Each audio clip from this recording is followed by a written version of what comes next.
Hello everyone and welcome to today's video. Today I'm going over a brand new article I saw on CNN that goes over a very interesting question about what the future entails for outgoing Vice President of the United States and 2024 Democratic presidential nominee Kamala Harris. This article specifically talks about the prospects of Kamala Harris running for governor of California in 2026 or president in 2028 and what Harris's current mindset is in regards to her future. And before I get into this video, I do just want to mention this article on CNN was written by Edward Isaac Dover. Top aides and people close to Kamala Harris have divided over whether she should head home to run for the California governor's race, which is up in 2026, and it all comes down to whether they believe she could win the Democratic nomination for president in an expected competitive primary in 2028. Some believe a repeat run after quickly improving her reputation and raising more than $1 billion over a surprise 100-day race should be hers for the taking, while others worry that in a longer campaign against some of the other major Democratic contenders who already sat out 2024 in deference to Biden and to Harris, believe Harris might fizzle out and follow her loss to Donald Trump with a humiliating loss by being rejected by her own political party in the primaries. Remember, in 2024, Harris did not have to face a primary. She essentially was given the nomination after Joe Biden dropped out. She did not face any actual voters voting for her in the primary. The governor's race, meanwhile, looks like it would be a layup on the Democratic side for Harris. Harris was elected statewide 3 times and served 10 years combined as state attorney general and U.S. senator, and when asked by CNN, several major candidates made clear, either directly or through aides, they would likely step aside if she got in. Before I continue on the article, I do also just want to step in here and note, as for California, yes, in 2024, Donald Trump defeated Kamala Harris 312 electoral votes to Harris's 226. The state of California, Harris's home state, she did win by 20 points, 58% to 38%. So she did win in a very big win in her home state, a Democratic state, but still worth noting. In CNN's conversation with over a dozen current and former Harris advisors and other top California Democratic players, the only consensus around the vice president is that she likely cannot do both in regards to essentially launching a presidential campaign as soon as being sworn in as governor. So whether Harris runs in 2026 or 2028 likely means she can only do one of the two. Getting into the governor's race, top Harris advisors believe would require making her intentions clear at the latest by the summer of 2025. So that means from now till about August, or maybe you could argue September, we're pretty much on Kamala Harris watch if she's going to announce a run for the governor's race in California if she does do that. This means Harris will need to decide very soon after Trump's inauguration if she will quickly give up on her dream of being president, which she feels got short shrift from the circumstances of this year, and instead go for a job that, while one of the most powerful in American politics, would be a fallback compared to being president. Harris would have to think of running for governor as, quote, more of a capstone than a stepping stone, said one person who advised her in the past.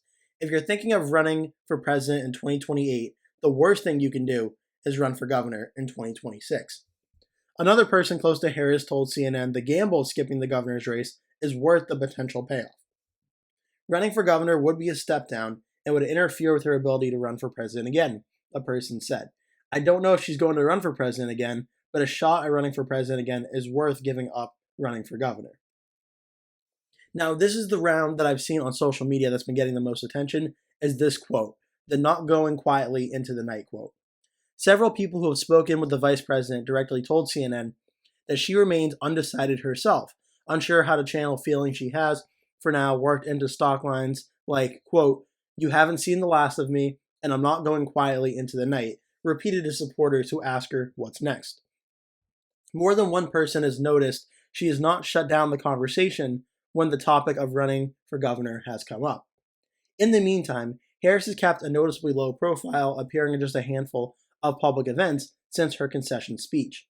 While her thank you phone calls with donors and other supporters have often gone long, with tears on both ends according to people familiar with the calls, she did host many staff from her office and from her campaign for a holiday party at the Naval Observatory this past Wednesday, and a smaller group of close friends and supporters for a black tie dinner there on Friday night.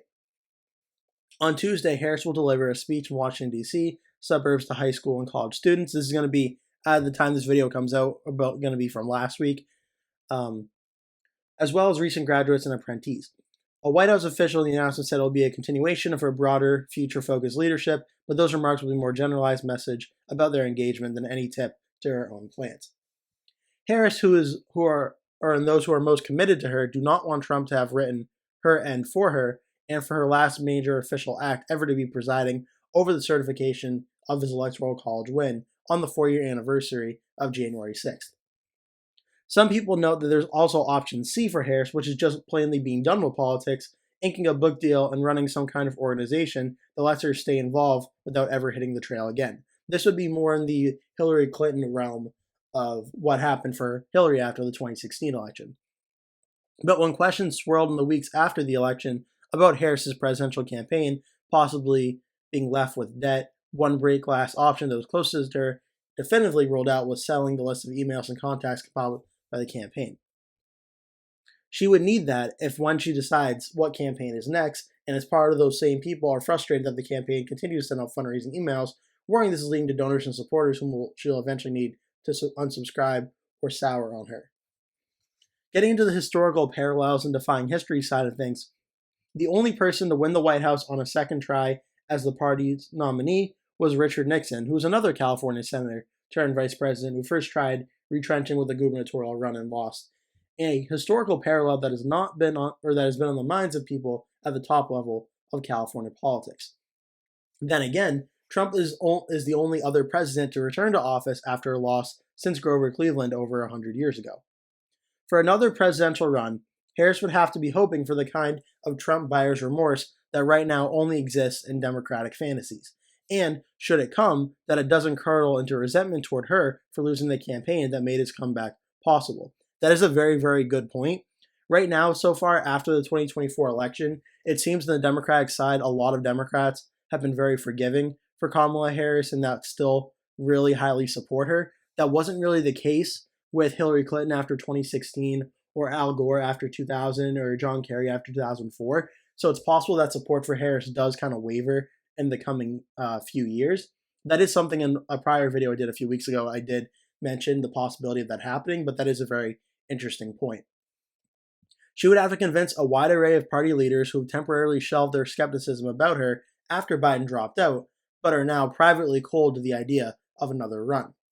Being governor of California, of course, is a job with a lot of its own power and prominence, running the world's 5th largest economy and America's longest standing laboratory for progressive capitalist politics. It was enough to lure Arnold Schwarzenegger out of the movies and turn Ronald Reagan and Jerry Brown into presidential candidates. Several advisors noted that being governor could give Harris time to build up more of a record of her own in the hopes of running not in 2028, but rather in 2032 or 2036, with who knows what could happen in the country or politics in between. They also acknowledged that it would be a decade-long step back for Harris. There's also the Gavin Newsom factor. The two have long circled each other in California politics. In 2016, she preempted Newsom, the then state's lieutenant governor, in jumping into an open Senate race, making the decision for which of the rising stars would go. First big statewide opening they'd both been waiting for. Newsom, in turn, ran for governor in 2018 and has since defeated a recall effort and won re-election. To run for governor now would be to go for a job Newsom is done with and likely, while watching him, make an expected run for president of his own. That's a very interesting situation as well, as all signs indicate Newsom wants to run for president in 2028, and there could be a situation where Harris does run and Newsom also runs for president, and then the two end up clashing with each other in a Democratic primary. No expected deference in 2028 says that afternoon and evening in July after Biden dropped out, Harris was making calls from the Naval Observatory to line up support. Several other potential candidates were checking in with each other. Was there any room for launching a campaign? Only for the sake of the nomination fight, if not the long shot of edging her out. Basically, people came to the conclusion they would not really do that. They would not have the same deference if Harris were to run again in 2028. People working with several prospective candidates know. Several Harris advisors worry that an eager competition might not be her only problem. Even when putting much of the blame for her losing on Biden and economic factors out of her control, they look at her poorer than expected showing among younger and black voters and see cause for major concern. Others say that her empowering the small group of senior aides who have been criticized internally and externally for how they guided her through the fall, demonstrates poor decision making that would create even more problems over a presidential campaign that lasts a couple of years rather than a couple of months. But several advisors argue that all the gripes and insider infighting only matters so much when compared to the support and connections Harris quickly built up around the country. Quote, usually Democrats banish their defeated candidates, but she would actually have a strong shot at a second act because of how well she ran compared to how her skeptics rated her prior to July, a former senior advisor said. She finished the race much more popular than she started it. Which that's a very interesting take and not one I've really considered on that, but that is very interesting. Back to the 2026 side of things, if Harris does run for governor of California, Harris would have potentially a field clearing effect. Harris would definitely get more deference in a governor campaign through involved with the race, already privately pointing out to how she barely won her first attorney general race in 2010, and more recent bad in state polls for her, as she might be weaker than assumed. Some connected to the other governor candidates are already seeing the words consolation prize and trying to talk down her possible entry, arguing that's how California voters would see it. People close to Harris who wanted to run for governor say that if she gets there, that it's exactly why she would need to articulate a clear rationale for getting into the race that is both connected to the proposals of a presidential campaign and not just being anti-Trump.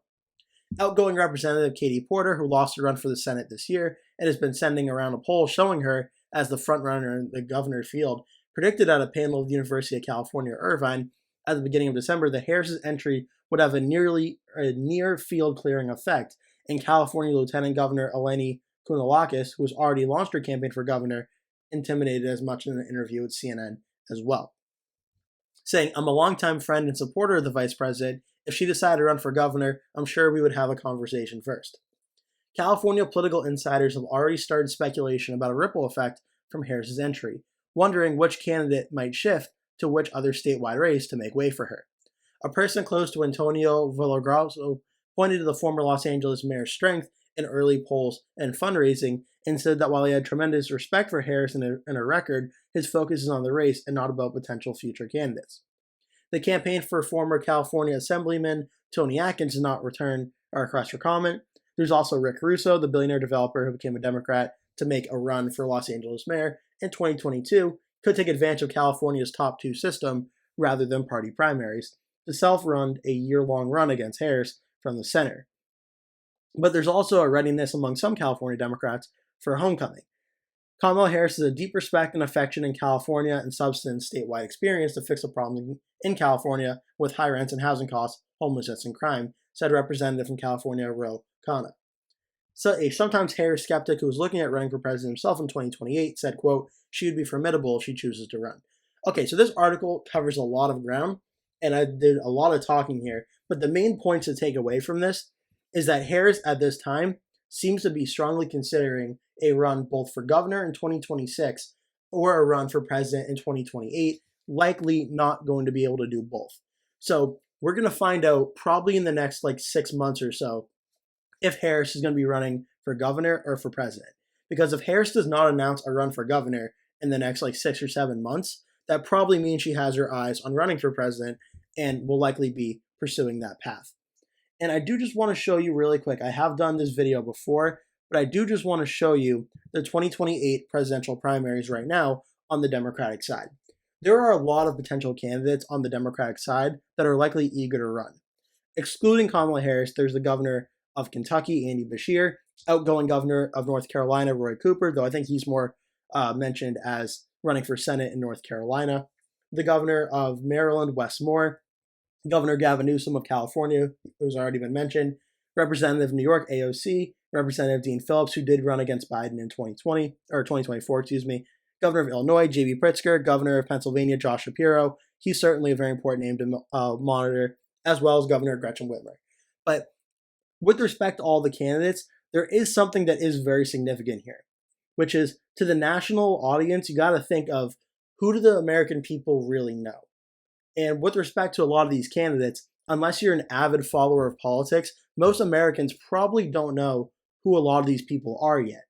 This is a lot of problems people have when running for president in political primaries, both on the Republican and Democratic side, is that none of these candidates are very well known. So when you see political primary polling that's done immediately after the 2024 presidential election, there's been 3 polls done, and Kamala Harris right now has about a 30-point lead or so in every single one of them. And I make the point that why is that? Is it because Harris is leaps and bounds a stronger candidate than every other Democratic candidate? I don't think so. I think the rationale here is Kamala Harris is just on the ballot in every single state in the United States. She's the vice president of the United States, and she's been in the news pretty much every single day for at least the last 100 to 150 days. So she's the person everyone in America has heard of, especially every Democrat in America has heard of. And she starts off in an advantage of 37%, which again is not a majority of the party, not even close to it. There's still 35% undecided after the support going to all the other candidates. So there's plenty of room for a Democratic challenger to rise up against Harris and dethrone that top spot from her, which the article does mention is a legitimate concern in the Harris camp if she does declare a 2028 run. But she is going to be leading in the Democratic primary polls for a while because she's the name everyone has heard of. The question is that the primary polling on the Democratic and Republican sides for presidential primaries can be very sporadic. Don't forget, when Donald Trump first entered the 2016 primary field, he wasn't really taken as a serious candidate and was getting around 2 to 3% on the high end.